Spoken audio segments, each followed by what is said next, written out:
जी Nepal HD television अब तपाईं सँगसँगै। नमस्कार, जी नेपाल न्युजमा स्वागत छ। म करुणा घिमिरे। सुरु गरौं प्रमुख समाचारका शीर्षकहरूबाट। प्रतिनिधि सभाको बैठकबाट यौन हिंसा र फौजदारी कसुर सम्बन्धी विधेयक संसदीय समितिमा पेश। दुई विधेयकमाथि अब सम्बन्धित समितिमा दफावार छलफल हुने। मिटरबाजी रामदेव तेलीलाई तत्काल पक्रन प्रधानमन्त्री देउबाको निर्देशन। सप्तरीका विपन्न नागरिकलाई चर्को ब्याजमा ऋण दिएर शोषण गरेको आरोप।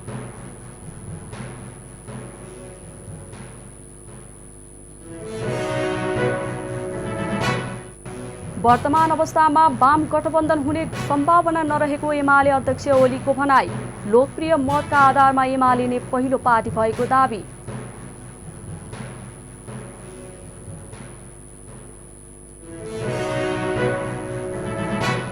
श्रीलङ्कामा सार्वजनिक ठाउँमा मास्क लगाउनु पर्ने व्यवस्था हट्यो। सर्ने रोग लागेका व्यक्तिले भने मास्क लगाउनै पर्ने।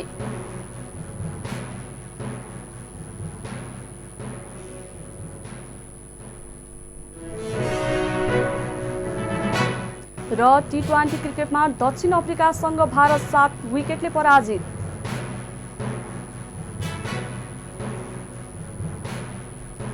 अब समाचार विस्तारमा। प्रतिनिधि सभाको बैठकले दुई विधेयकलाई स्वीकृत गर्दै दफावार छलफलका लागि समितिमा पठाइएको छ। शुक्रबार बसेको बैठकले यौन हिंसा विरुद्धका केही ऐनलाई सम्बोधन गर्ने विधेयक 2079 र फौजदारी कसुर तथा फौजदारी कार्यविधि सम्बन्धी केही ऐन संशोधन गर्ने विधेयक 2079लाई सर्वसम्मतले स्वीकृति गर्दै दफावार छलफलका लागि समितिमा पठाइएको हो। बैठकमा कानून न्याय तथा संसदीय मामिला मन्त्री गोविन्द प्रसाद शर्माले उक्त विधेयक दफावार छलफलका लागि समितिमा पठाइयोस् भन्ने प्रस्ताव पेश गर्नुभएको थियो। दुई विधेयकमाथि अब सम्बन्धित समितिमा दफावार छलफल हुनेछ। प्रधानमन्त्री शेरबहादुर देउवाले सप्तरीका मिटरबाजी रामदेव तेलीलाई तत्काल पक्राउ गरेर अनुसन्धान अघि बढाउन निर्देशन दिनुभएको छ।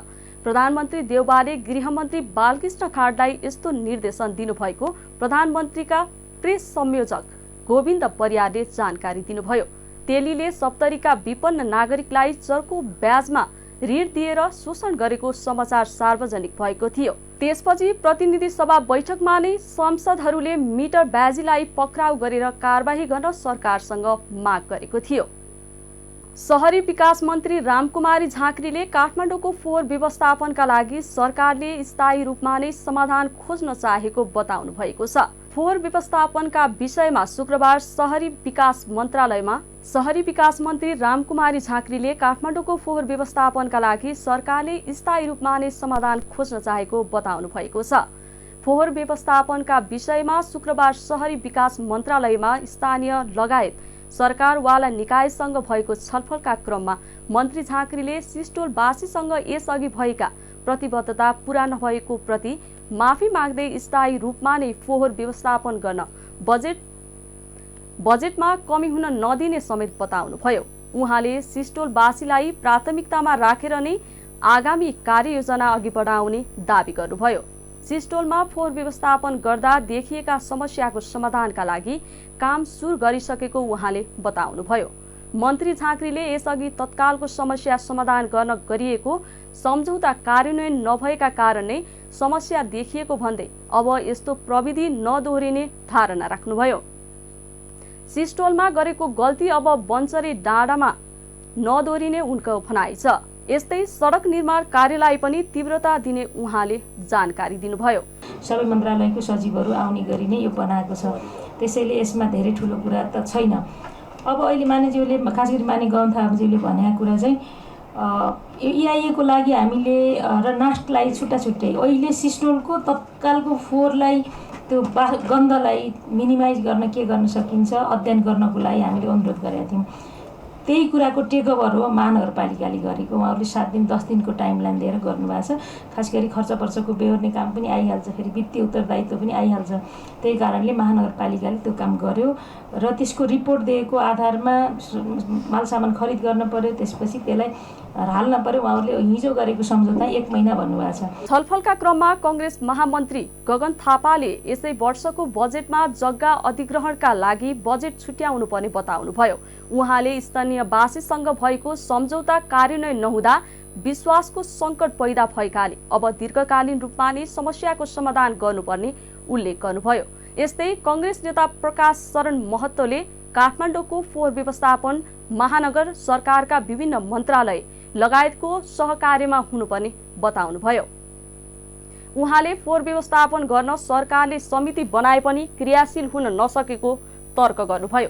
के मान्य शहरी विकास मन्त्रीजीको तर्फबाट, किनभने योभन्दा पहिला पनि त यो जिम्मेवारी हाम्रो कानुनले केही शहरी विकास मन्त्रालयको जिम्मा दिएको छ, केही काठमाडौँ महानगरपालिकाको जिम्मा दिएको छ। केही कुराहरू कानुनले पनि छ नि त्यो व्यवस्था, यो नेपाल सरकारले गरेको निर्णयभन्दा बाहेक पनि। तर जति पहल कदमीहरू हामीले तत्त बेलामा लिनुपर्ने हो, कसैको व्यक्तिगत कुरा पनि भएन, हामी सायद कतै चुकेका थियौँ। तर अहिले हामी देखिरहेका छौँ शहरी विकास मन्त्रीजीको यसमा पहल कदमी छ, काठमाडौँको जनप्रतिनिधिको निर्वाचित हुनुको मेयरको छ, अरू म हेरिरहेको छु धुनीबेसी, ककनी, ललितपुर, हाम्रो यहाँको त छँदैछ। तर उहाँ जुन चाहिँ यो प्रभावित क्षेत्र छ त्यहाँको पनि एकदमै सकारात्मक रूपले यसको हल निस्कोस् भन्ने कुरा छ। यो हुँदै गर्दाखेरि पनि कहीँ न कहीँ विश्वासको सङ्कट छ। त्यसो गरेर के गर्ने भन्दा मैले सरस्वती हेरेको कुरामा चाहिँ यो अहिले जुन हामीले एउटा यो स्टियरिङ कमिटीहरू बनाएका छौँ, अहिलेलाई कम्तीमा पनि प्रत्येक 2 सातामा एकपटक स्टियरिङ कमिटीको बैठक अनिवार्य गर्ने भनेर चाहिँ यसलाई तय गरौँ। ल्यान्डफिल साइटको समग्र वातावरणीय मूल्याङ्कन अब थप ठाउँहरूको अध्ययन गरेर चाहिँ कति जग्गा अब त्यो चाहिँ प्रभावित ठाउँ हो, त्यो चाहिँ त्यसले चाहिँ सिफारिसको आधारमा अधिग्रहण गर्ने भन्ने पनि यो छ। त्यस्तै गरेर चाहिँ यो सडक 3 पिप्ले कुमरी गल्सी सडकको निर्माण, अन्य पूर्वाधारको विकास गर्ने पनि यहाँ उल्लेख। यस्तै स्थानीयहरूले सिस्टोलवासीहरूको समस्याका बारेमा पटक पटक सम्बन्धित निकायलाई ध्यानाकर्षण गराए पनि सम्बोधन हुन नसकेको गुनासो गरे। स्थानीयहरूले पैसा उठाउन आन्दोलन गरेको भन्ने भ्रम छरेको उनीहरूको भनाइ छ। उनीहरूले सहमतिका नाममा सम्बन्धित निकायले सदैव स्थानीयहरूलाई भ्रममा राखेको बताए। माननीय मन्त्रीज्यूहरूले बेला बखतमा त्यहाँको बारेमा भ्रम छर्ने काम मन्त्रीज्यूबाट भएको छ। त्यहाँ कसले तपाईँलाई त्यो कुराहरू गलत कुराहरू ब्रिफिङ गर्छ, त्यहाँ सानो समस्या परेको फोहोर रोक्छन्, पैसा असुल गर्छन् भन्ने कुरा तपाईँहरूको सार्वजनिक रूपमा मिडियाबाट आएको छ। यो कुरा गलत हो। त्यहाँ त्यत्रो मान्छे पीडित हुँदाहुँदै त्यो सुन्दाखेरि हामीलाई पनि दुःख लाग्छ।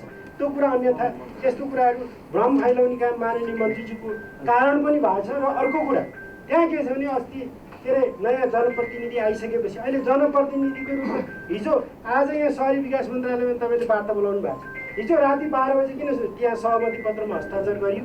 त्यो गलत हो कि होइन? काठमाडौँ फोहोर भन्दा पुरै त्यो ठाउँमा गएर चाहिँ भने अब त फोहोर मैला आफै स्वीकार गर्नै सकिँदैन। नम्बर 1 कुरा, किनभने फोहोर मैला अहिले हामी हेर्दा तपाईँ हजुर त्यहाँ जाँदाखेरि 5 मिनट के अरे जानुहुन्छ, त्यहाँ बाँच्नुहुन्छ।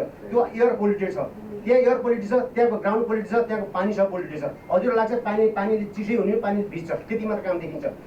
के माटो देखिन्छ, मुरबुर्रो मात्र त्यो देखिन्छ। तर जस्तै अब हाइड्रोजन लाइन मुनिले घर किन बनाउँदैन? जेनेटिकली 50 वर्षपछि त्यहाँका मान्छेहरू त्यहाँका मान्छेहरूमा जेनेटिक रोग लाग्छ, ती मान्छेहरू कुनै उपचार हुँदैन। हजुर नातिको उपचार गर्न हजुरको के अरे हजुरबाट उपचार गर्नुपर्ने हुन्छ।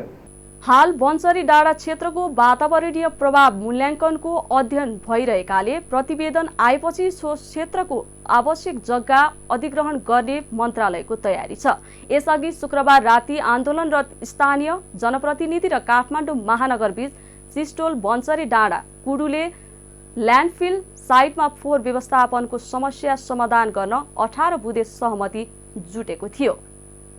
प्रधानमन्त्री शेरबहादुर देउवा र प्रधान सेनापति प्रभुराम शर्मा अमेरिका भ्रमणको तयारीमा रहनु भएको छ। तर प्रतिनिधि सभाको बैठकमा भने विपक्षी दलहरूले भ्रमणको विषयलाई सदनमा उभिएर खुलाउनु पर्ने माग गरेका छन्।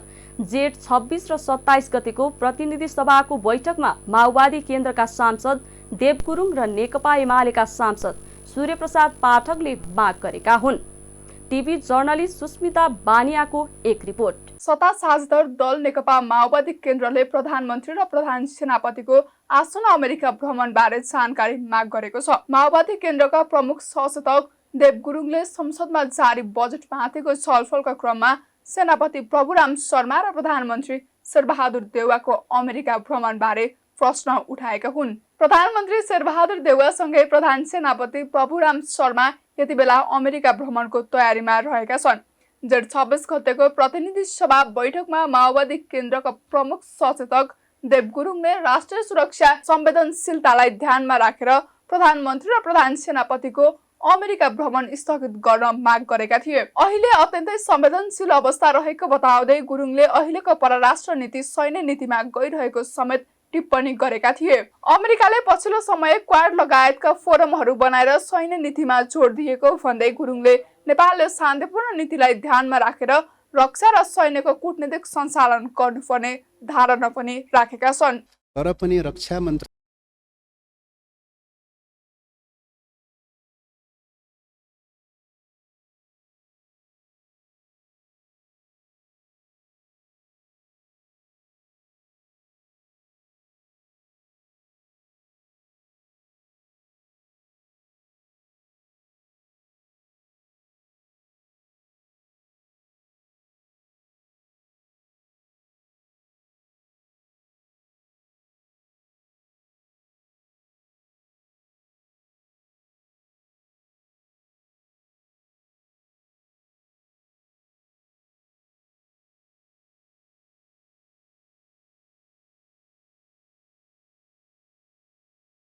त्यसो त प्रतिनिधि सभाको शुक्रबारको बैठकको सुरुमै एमाले सांसद सूर्य प्रसाद पाठकले अमेरिका भ्रमणमा प्रधानमन्त्री र प्रधान सेनापति जान लागेको र नेपाल कतै आइपीएस सहभागी हुने हो कि भन्ने आशंका पैदा भएकाले प्रधानमन्त्रीले संसदको रोस्टरमा उभिएर यसको जवाफ दिनुपर्ने माग गरेका छन्। उनले जेठ 26 गते सत्ता घटक दलका प्रमुख सचेतकले राष्ट्रिय सुरक्षा संवेदनशीलताको सम्बन्धमा राखेको अभिव्यक्तिले प्रतिपक्षलाई अत्यन्त चिन्तित तुल्याएको भन्दै हिन्द प्रशान्त रणनीतिमा सहभागी हुने हो कि भन्ने आशंका पैदा भएको धारणा राखेका छन्। उहाँको आशंका के थियो भने नेपालका प्रधान सेनापति अमेरिकाको भ्रमणमा जाँदै हुनुहुन्छ, रक्षा मन्त्रालयको जिम्मेवारी सम्हाल्नुभएका प्रधानमन्त्री अमेरिकाको भ्रमणमा जाँदै हुनुहुन्छ र उहाँको आशंका अनुसार त्यो अमेरिकाको भ्रमणमा स्टेट पार्टनरसिप प्रोग्राम अन्तर्गत नेपाल समावेश हुने पो हो कि त्यसमा समावेश भयो भने उहाँको भनाइअनुसार नेपाल सैन्य गठबन्धनमा प्रवेश गर्नेछ। नेपाल सैन्य गठबन्धनमा प्रवेश गर्नु भनेको पश्चिमा सेनाहरू नेपालमा उपस्थित हुनु हो। पश्चिमा सेनाहरू नेपालमा उपस्थित हुनु भनेको भविष्यमा नेपाल कतै दोस्रो युक्रेन त हुने होइन भन्ने प्रकारका गम्भीर आशंकाहरू उहाँले व्यक्त गर्नुभएको छ। उनले प्रमुख सचेतकको आशंका अनुसार अमेरिकाको भ्रमण सैन्य गठबन्धनमा प्रवेश गर्ने हो कि भन्ने देखिएकाले राष्ट्रियता, स्वाधीनता, सार्वभौमिकता र भौगोलिक अखण्डताको विषयमा देश चिन्तित रहेको बताएका छन्। यस विषयमा प्रधानमन्त्रीलाई सदनमा जवाफ दिन सभामुखले रुलिङ गर्नुपर्ने माग पनि गरेका छन्। जी नेपाल न्युजका लागि सुस्मिता, काठमाडौँ। प्रमुख विपक्षी दल नेकपा एमालेका सांसद रामवीर मानन्धरले काठमाडौँको फोहोर व्यवस्थापन गर्ने जिम्मेवारी आफूलाई दिन आग्रह गरेका छन्। शुक्रबार प्रतिनिधि सभामा बोल्दै उहाँले आफ्नै अध्यक्षतामा फोहोर मैला व्यवस्थापन संसदीय समिति गठनको प्रस्ताव गरेका हुन्। काठमाडौँ महानगरपालिकाको मेयरमा उम्मेद्वार हुन मैले आकांक्षा गरेको थिएँ, तर म उम्मेद्वार बन्न पाइन। फोहोर मैलाले अहिले काठमाडौँ अस्तव्यस्त ध्वस्त भइरहेको छ। सरकारसँग सभामुख मार्फत एउटा माग राख्न चाहन्छु। मेरो अध्यक्षतामा फोहोर मैला व्यवस्थापन संसदीय समिति निर्माण गरोस्, उहाँले भन्नुभयो। काठमाडौँको फोहोर व्यवस्थापन गर्न सक्ने व्यक्ति आफू भएको उहाँको दाबी छ। सरकारले सार्वजनिक यातायातको भाडा पुनः वृद्धि गरेको छ। यातायात व्यवस्था विभागले शुक्रबार एक सूचना प्रकाशित गर्दै अन्तर प्रदेश यातायातका यात्रुवाहक तथा मालवाहक सवारीको भाडा दर बढेको जानकारी गराएको छ। आयल निगमले बिहिबार राति 12 बजेदेखि लागू हुने गरी पेट्रोल प्रति लिटर 8 र डिजेल तथा मट्टीतेल प्रति लिटर 12 रुपैयाँ वृद्धि गरेको थियो। विभागका अनुसार यात्रुवाहक सवारीमा 2.5%, पहाडी बाटोमा सञ्चालन हुने मालवाहक सवारीमा 3.3% र तराईको बाटोमा सञ्चालन हुने मालवाहक सवारीमा 3.7% मूल्य वृद्धि गरिएको जनाएको छ। नेपाल आयल निगमले डिजेलको मूल्यमा एकैपटक 12 रुपैयाँ बढाएपछि सरकारले गाडी भाडा समेत बढाउने निर्णय लिएको हो। इन्धनको मूल्य थपघटका आधारमा एकैपटक 5% बढेमा वा घटेमा भाडा समायोजन गर्ने नीति रहेको समेत विभागले जनाएको छ। विभागका अनुसार यात्रुवाहक सवारीको हकमा 2.5% भाडा बढेको छ। पहाडी बाटोमा चल्ने मालवाहक सवारीको हकमा 3.3% र तराईको बाटोमा चल्ने मालवाहक सवारीमा 3.7% मूल्य बढेको विभागले जनाएको छ। अब प्रदेशहरूले पनि यसकै आधारमा छोटो दूरीको सवारी भाडा बढाउनेछन्। शिक्षक सेवा आयोगले माध्यमिक तह प्रथम श्रेणी शिक्षक पदको लिखित परीक्षाको नतिजा सार्वजनिक गरेको छ। लिखित परीक्षाको नतिजासँगै आयोगले उनीहरूको अन्तर्वार्ताको मिति पनि सार्वजनिक गरेको छ। आयोगका अनुसार पाँचथर, झापा, तेह्रथुम, धनकुटा, मोरङ, सुनसरी, धनुषा, रौतहट, बारा, पर्सा, काभ्रे, भक्तपुर, काठमाडौँ, ललितपुर र चितवनका 47 जनाको अन्तर्वार्ता असार 21 गते बिहान 8 बजे हुनेछ। यसैगरी लमजुङ, कास्की, बागलुङ, पर्वत, पाल्पा, गुल्मी, रोल्पा, दाङ, सल्यान, जाजरकोट, दैलेख, सुर्खेत, बझाङ, कैलाली, दार्चुला र डडेलधुराका 47 जनाको अन्तर्वार्ता असार 21 गते दिउँसो 1 बजे हुनेछ। अन्तर्वार्ता परीक्षा शिक्षा सेवा आयोगको कार्यालय सानोटिमी भक्तपुरमा हुने सूचना उल्लेख छ। आयोगले 2078 साल चैत 21 गते लिखित परीक्षा लिएको थियो। बाँकीका स्थानीय तहले गर्मी बढेपछि विद्यालयको पठन पाठन बन्द गर्न थालेका छन्। देशकै अत्यधिक गर्मी हुने बाँकेमा पछिल्लो केही दिनदेखि ह्वात्तै गर्मी बढेको छ। गर्मी बढ्नुका साथै तातो हावा लु चलिरहेको छ, जसले गर्दा विद्यार्थी लगायतलाई पठन पाठनमा असर परिरहेको छ। गर्मीका कारण बाँकेको 8 पालिका मध्ये नेपालगञ्ज उपमहानगरपालिका र खजुरा गाउँपालिकाले 5 दिनका लागि विद्यालयमा बिदा दिने निर्णय गरेको छ। गर्मीले विद्यार्थी र शिक्षकको स्वास्थ्यमा प्रतिकूल असर पर्ने भन्दै बिदा दिएको हो।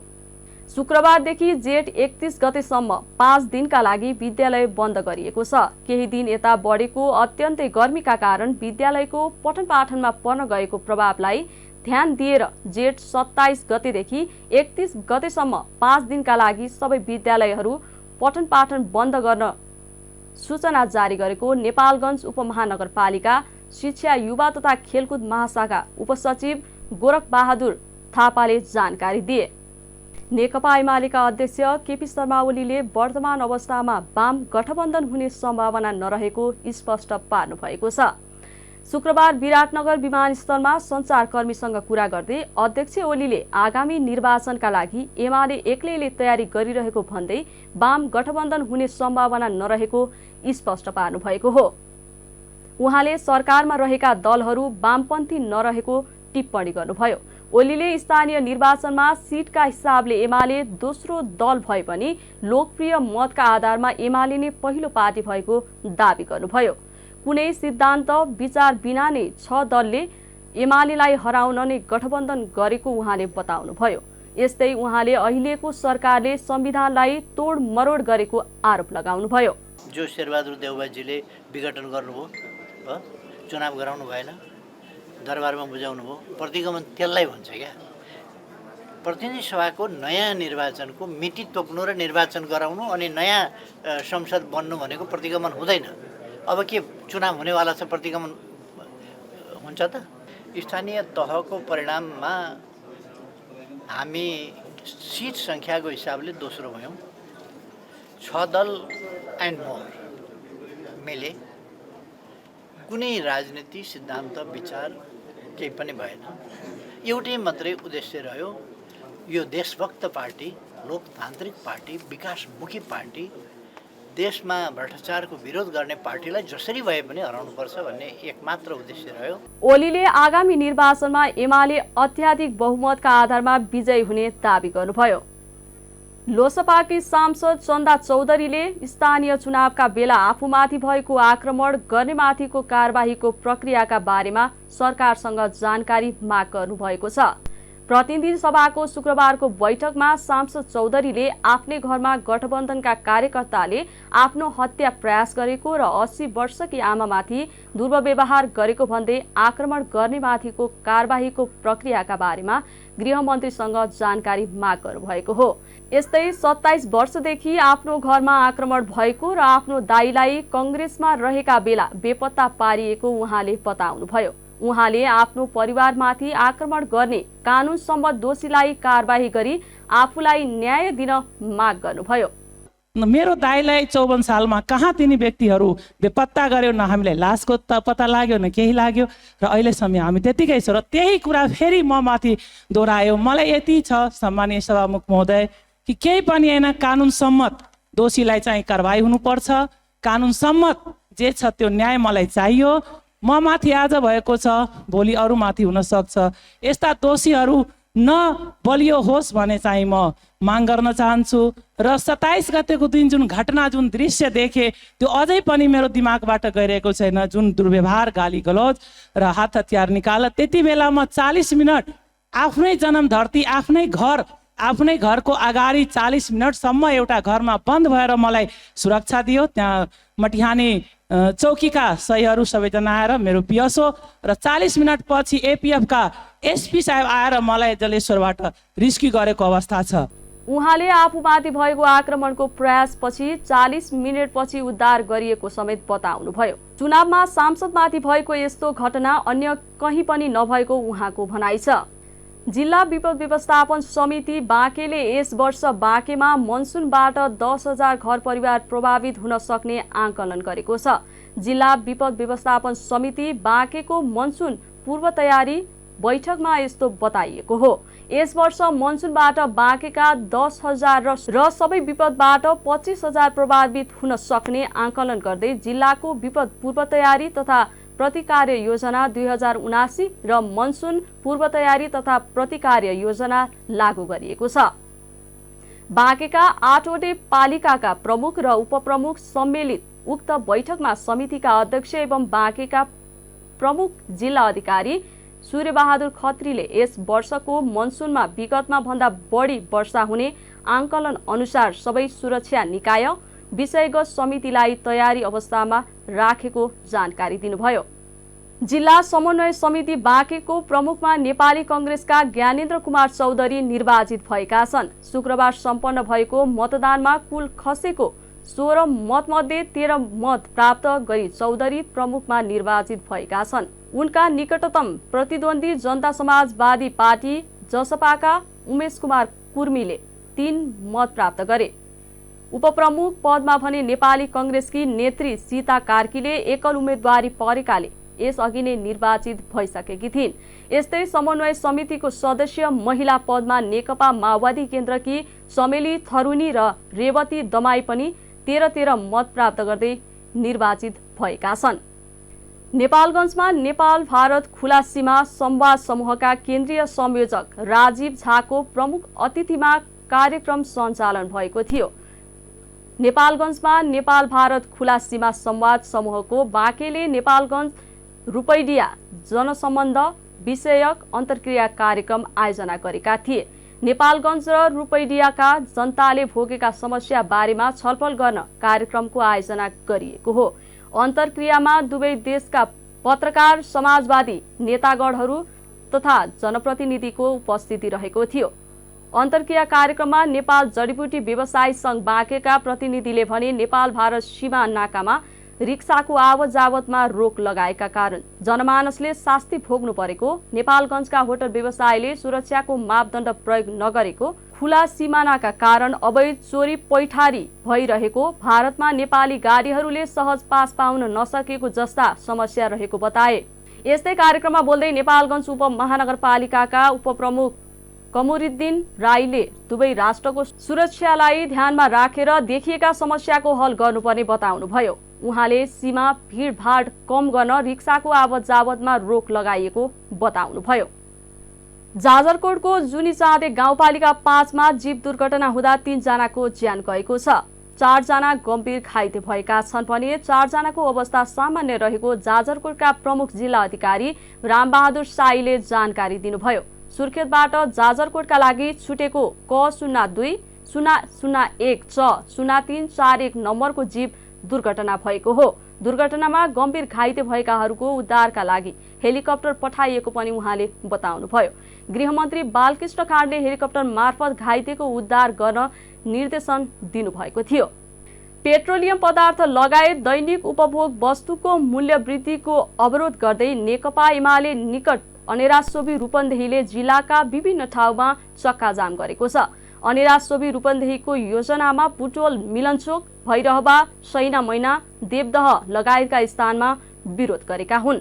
सडकमा उत्रेका विद्यार्थीहरूले मूल्य वृद्धि घटाउन माग गर्दै सरकार विरुद्ध नाराबाजी गरेका हुन्। चक्काजामपछि कोटसभामा अनेरासोबी केन्द्रीय कमिटी सचिवालय सदस्य तथा रूपन्देही इन्चार्ज बालकृष्ण पाण्डे, केन्द्रीय सदस्य साजन भण्डारी, जिल्ला अध्यक्ष शेषकान्त पोखरेल लगायतले बोल्दै पेट्रोलियम पदार्थमा गरिएको मूल्यवृद्धि नघट्दासम्म चरणबद्ध आन्दोलन गर्ने बताएका छन्।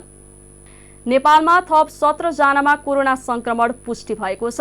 देशभर गरिएको 1915 पीसीआर परीक्षणका क्रममा 7 जना र 1155 एन्टिजेन परीक्षणका क्रममा 10 जनामा कोरोना संक्रमण पुष्टि भएको हो।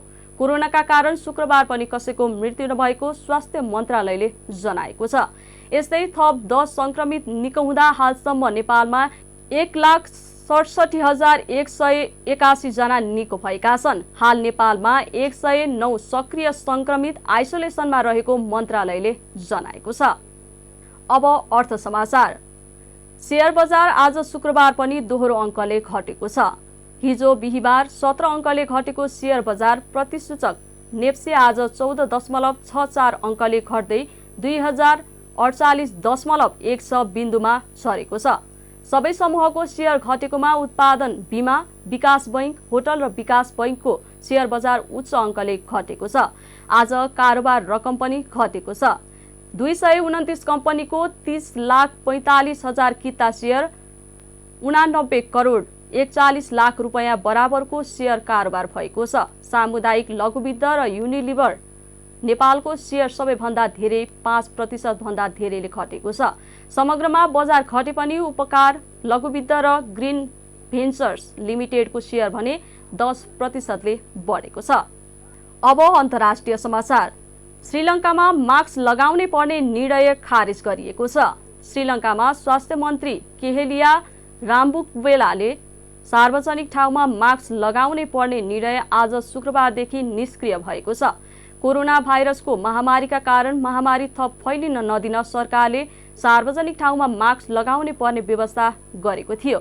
पछिल्लो समय कोरोना भाइरसको महामारी निकै कम भएकाले मास्क अनिवार्य गर्नु आवश्यक नदेखेकाले निर्णय खारेज गरिएको सरकारी अधिकारीहरूको भनाइ छ।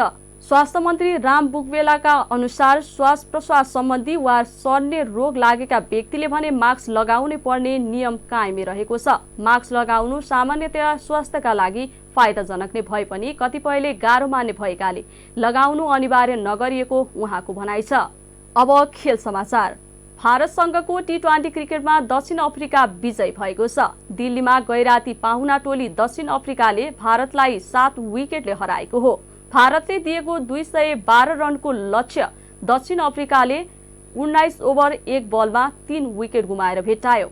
यसअघि पहिले विकेट गरेको भारतले 20 ओभरमा 4 विकेट गुमाएर 211 रन बनाएको थियो। भारतका ईशान किशनले 76 रनको अर्धशतकीय पारी खेले पनि टिमलाई जिताउन सकेनन्। यस्तै भारतका श्रेयस एयरले 36 तथा कप्तान श्रीवस पन्तले 36 र हार्दिक पाण्डेले 31 रन बनाए। जितसँगै 5 खेलको श्रृङ्खलामा दक्षिण अफ्रिकाले 1-0 को अग्रता बनाएको छ। खेल समाचार सँगै हामी जी नेपाल न्युजको अन्त्यमा आइसकेका छौं। जाँदा जाँदै मुख्य खबरका शीर्षकहरू पुनः एकपटक। प्रतिनिधि सभाको बैठकबाट यौन हिंसा र फौजदारी कसुर सम्बन्धी विधेयक संसदीय समितिमा पेश। 2 विधेयकमाथि अब सम्बन्धित समितिमा दफावार छलफल हुने। मिटरबाजी रामदेव तेलीलाई तत्काल पक्रन प्रधानमन्त्री देउबाको निर्देशन। सप्तरीका विपन्न नागरिकलाई चर्को ब्याजमा ऋण दिएर शोषण गरेको आरोप।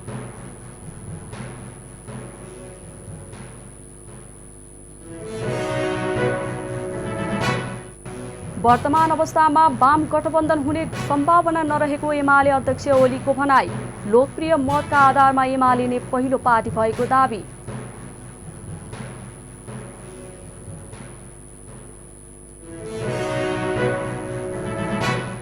श्रीलङ्कामा सार्वजनिक ठाउँमा मास्क लगाउनु पर्ने व्यवस्था हट्यो। सर्ने रोग लागेका व्यक्तिले भने मास्क लगाउनै पर्ने।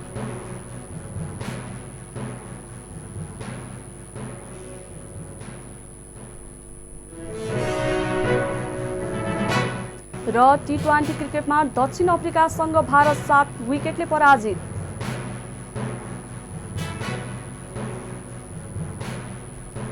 हवस् त अहिलेको लागि जी नेपाल एचडी न्युज यति नै। ताजा समाचार र मनोरञ्जनका लागि जी नेपाल एचडी टेलिभिजन हेर्दै गर्नुहोला। नमस्कार।